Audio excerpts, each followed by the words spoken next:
Hello friends, ओम श्री गणेशाय नमः।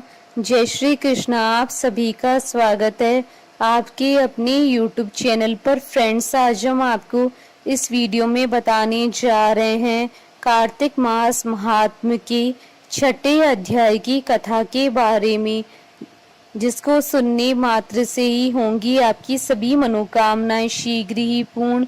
Friends, video शुरू करने से पहले आपसे रिक्वेस्ट है, अगर आप हमारे चैनल पर नए हैं और आपने अभी तक चैनल को सब्सक्राइब नहीं किया है तो प्लीज सब्सक्राइब कीजिएगा चैनल को, साथ ही प्रेस कीजिएगा बेल आइकन को, जिससे नए वीडियो से रिलेटेड नोटिफिकेशन आपको तुरंत प्राप्त हो सके। और वीडियो पसंद आने पर वीडियो को लाइक और शेयर जरूर कीजिएगा ताकि सभी भक्तों को इस वीडियो का लाभ प्राप्त हो सके। और कमेंट बॉक्स में जय श्री कृष्णा जरूर लिखिएगा। कार्तिक मास महात्म सभी प्रकार के विघ्नों का नाश करने वाले तथा सारी सृष्टि का पालन करने वाले श्री गणेश जी तथा ज्ञान के दाता देवी श्री सरस्वती जी तथा सब पुराणों के कर्ता श्री व्यास जी तथा श्री गुरुदेव जी के चरण कमलों में नमस्कार करके भगवान की श्रद्धा और भक्ति रस में डूबे हुए कार्तिक मास महात्म की कथा कहती हूँ। कार्तिक मास महात्म छठा अध्याय प्रारंभ। जिसके सुनने से सब पाप नाश हो जाएं, कार्तिक महात्म का लिखूं छठा अध्याय। नारद जी बोले, जब 2 घड़ी रात बाकी रहे तब तुलसी की मृत्तिका वस्त्र और कलश लेकर जलाशय पर जाएं। कार्तिक में जहाँ कहीं भी प्रत्येक जलाशय के जल में स्नान करना चाहिए। गर्म जल की अपेक्षा ठंडे जल में स्नान करने से 10 गुना पुण्य प्राप्त होता है। उससे 100 गुना पुण्य बाहरी कुएं के जल में स्नान करने से होता है। उससे अधिक पुण्य बावड़ी में और उससे भी अधिक पुण्य पोखर में स्नान करने से होता है। उससे 10 गुना झरनों में और उससे भी अधिक पुण्य कार्तिक में नदी में स्नान करने से होता है। उससे भी 10 गुना पुण्य वहाँ होता है जहाँ 2 नदियों का संगम हो, और यदि कहीं 3 नदियों का संगम हो तब तो पुण्य की कोई सीमा नहीं है। स्नान से पहले भगवान का ध्यान करके स्नानार्थ का संकल्प करना चाहिए और फिर तीर्थ में उपस्थित देवताओं को क्रमशः अर्घ्य आचमन आदि देना चाहिए।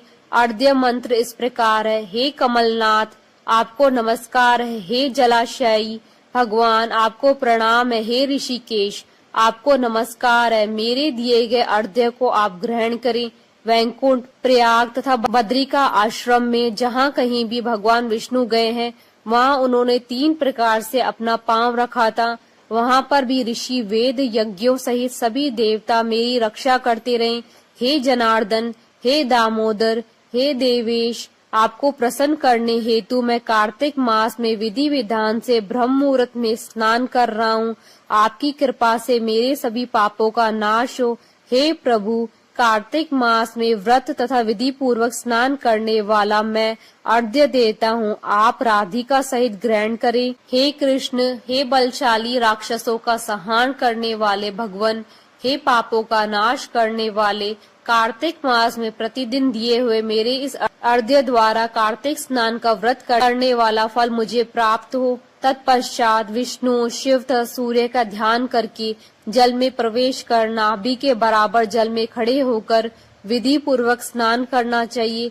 गृहस्थी को तिल और आंवलों का चूर्ण लगाकर तथा विधवा स्त्री व यति को तुलसी की जड़ की मिट्टी लगाकर स्नान करना चाहिए। सप्तमी, अमावस्या, नवमी, त्रयोदशी, द्वितीया, दशमी आदि तिथियों को आंवला तथा तिल से स्नान करना वर्जित है। स्नान करते हुए इन शब्दों का उच्चारण करना चाहिए। जिस भक्ति भाव से भगवान ने देवताओं के कार्य के लिए 3 प्रकार का रूप धारण किया था, वही पापों का नाश करने वाले भगवान विष्णु अपनी कृपा से मुझे पवित्र बनाए। जो मनुष्य भगवान विष्णु की आज्ञा से कार्तिक व्रत करता है उसकी इंद्रादि सभी देवता रक्षा करते हैं, इसलिए वह मुझको पवित्र करें। बीजों, रहस्यों व यज्ञों सहित वेदों के मंत्र, कश्यप आदि ऋषि, इंद्रादि देवता मुझे पवित्र करें। अदिति आदि सभी नारियां, यज्ञ सिद्ध सर्प और समस्त औषधियां व तीनों लोकों के पहाड़ मुझे पवित्र करें। इस प्रकार कहकर स्नान करने के बाद मनुष्य को हाथ में पवित्री धारण करके देवता, ऋषि, मनुष्यों तथा पितरों आदि का विधि पूर्वक तर्पण करना चाहिए। तर्पण करते समय तर्पण में जितने तिल रहते हैं उतने वर्ष पर्यंत व्रती के पितृगण स्वर्ग में वास करते हैं। इसके बाद व्रती को जल से निकलकर शुद्ध वस्त्र धारण करने चाहिए। सभी तीर्थों के सारे देवताओं का स्मरण करके भक्ति पूर्वक सावधान होकर चंदन, फूल और फलों के साथ भगवान विष्णु को फिर से अर्घ्य देना चाहिए। अर्घ्य के मंत्र का अर्थ इस प्रकार है। मैंने पवित्र कार्तिक मास में स्नान किया है। हे विष्णु, राधा के साथ आप मेरे दिए हुए अर्घ्य को ग्रहण करें। तत्पश्चात चंदन, फूल और तांबूल आदि से वेद पाठी ब्राह्मणों का श्रद्धा पूर्वक पूजन करें और बारंबार नमस्कार करें। ब्राह्मणों के दाएं पांव में तीर्थों का वास होता है, मुंह में वेद और समस्त अंगों में देवताओं का वास होता है।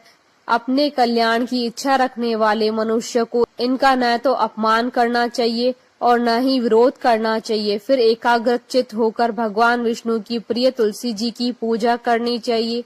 उनकी परिक्रमा करके उनको प्रणाम करना चाहिए।